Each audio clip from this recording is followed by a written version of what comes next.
మన తండ్రి కుమార పరిశుద్ధాత్మ దేవునికి వందనాలు స్తోత్రాలు చెల్లించుకుంటూ దేవుడి దినమందు మనకిచ్చిన వాక్యము కీర్తనల గ్రంథము 16వ కీర్తన 1-2 వచనాలు చదువుకుందాం. దేవా, నీ శరణు జొచ్చి ఉన్నాను, నన్ను కాపాడుము. నీవే ప్రభుడవు, నీకంటే నాకు క్షేమాధారం ఏది లేదని యెహోవాతో నేను మనవి చేయుదును. దావీదు మహారాజు అంటున్నాడు ఈ మాటలు. దేవా, నేను నీ శరణు జొచ్చి ఉన్నాను, నన్ను కాపాడుము అంటున్నాడు. మనము కూడా ఆయన శరణు వచ్చినప్పుడు మనల్ని కూడా కాపాడతాడు దేవుడు. కాపాడము అని అడగాలి మనం. ఈ ప్రమాదకరమైన పరిస్థితుల్లో ఎదురవుతున్నప్పుడు, ఈ శోధనలు ఎదురవుతున్నప్పుడు, ఈ కీడు ఎదురవుతున్నప్పుడు, యుద్ధ భయములు ఎదురవుతున్నప్పుడు, ప్రమాదములు ఎదురవుతున్నప్పుడు మమ్మల్ని కాపాడు ప్రభువా అని మనం అడుక్కోవాలి. దావీదు మహారాజే అడిగాడు, యెహోవా, నేను నీ శరణు జొచ్చి ఉన్నాను, నన్ను కాపాడుము అని యెహోవాతో నేను మనవి చేయుదును అంటున్నాడు. నీ శరణు జొచ్చి ఉన్నాను, నన్ను కాపాడుము అని నేను యెహోవాను వేడుకుంటాను అంటున్నాడు, మనవి చేయుదును అంటున్నాడు. మనము కూడా ఆ విధముగా మనవి చేయాలి. దావీదు మహారాజు పొందిన విజయాలు మనము కూడా పొందుతాము.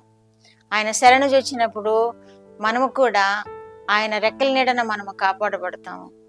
గ్రద్ద తన పిల్లలను రెక్కల మీద ఎక్కించుకుని ఎలాగూ కాపాడును, నేను అలా కాపాడుతానని వాగ్దానం చేసిన దేవుడు, మనం ఆయన శరణు వచ్చినప్పుడు మనల్ని కూడా దేవుడు కాపాడే దేవుడుగా ఉన్నాడని ఈ వాక్యం ద్వారా మనం తెలుసుకుంటున్నాము. దావీదు మహారాజు వల్లే మనం కూడా దేవుని మీద ఆనుకోవాలి. దావీదు మహారాజు వల్లే మనం కూడా ఆయన శరణు కోరుకోవాలి.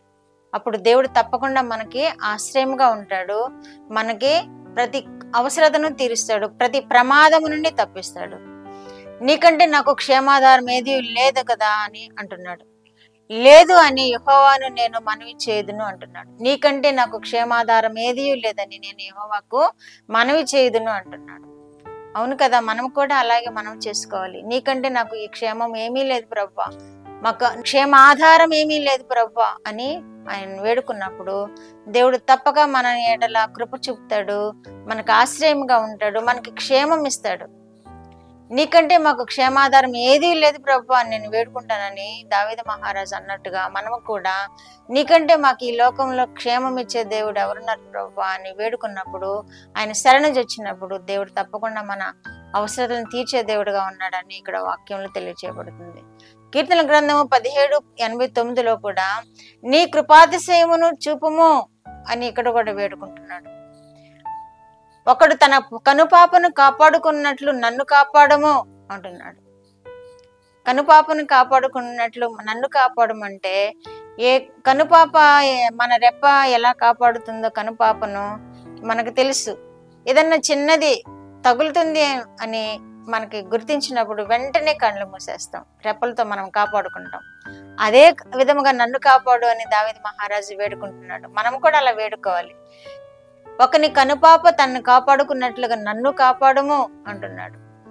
మనల్ని కాపాడమని దేవుడిని వేడుకుంటే దేవుడు తప్పకుండా తన కృపను మనకు తోడుగా ఉంచుతాడు, మనల్ని కాపాడుతాడు.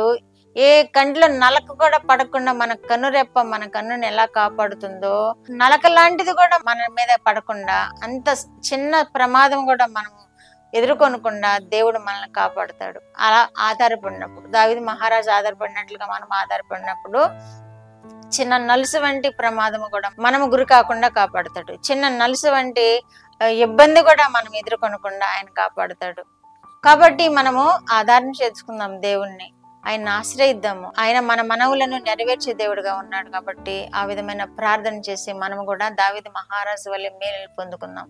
ప్రార్థన. మా దేవా, మా ప్రియ పరలోక ప్రభువా, మీ పరిశుద్ధ పాదములకు వందనాలు స్తోత్రాలు. మా రక్షకుడు యేసుక్రీస్తు దేవా స్తోత్రాలు, పరిశుద్ధాత్మ దేవా స్తోత్రాలు, ఇచ్చిన వాక్యము కొరకు స్తోత్రాలు ప్రభువా. నైనా మా ప్రభు దావీదు మహారాజు వేడుకున్నట్లుగా మేము కూడా మీ పాద సన్నిధిలో వేడుకొని కను రెప్పవలే మమ్మల్ని కాపాడు అని మా ప్రభు ఎంచిన బిడ్డలను కూడా మిమ్మల్ని వేడుకొని ప్రభువా మీ నుండి దీవెనలు క్షేమము పొందుకునేలాగా కృప చూపండి. మా ప్రభు మీ క్షేమము నైనా వారికి దయచేయండి. మీకంటే క్షేమాధారం ఏది లేదని వారు కూడా గ్రహించి మిమ్మల్నే ఆశ్రయించి మీలో గొప్ప దీవెనలు పొందుకొని, మీ నుండి గొప్ప ఆశ్రయం పొందుకొని, మీ నుండి గొప్ప క్షేమములు పొందుకొని వర్ధిల్లినట్లుగా కుటుంబాలను బిడ్డలను ఆశీర్వదించమని, వినిచిన బిడ్డలందరినీ మీరు దీవించమని, సబ్స్క్రైబ్ చేసుకున్న బిడ్డలందరినీ మీరు విశేషముగా దీవించమని యేసుక్రీస్తు వారి పేరిటి మనవులు మీ పాదములతో వేడుకుంటున్నాను పరమ తండ్రి. ఆమేన్.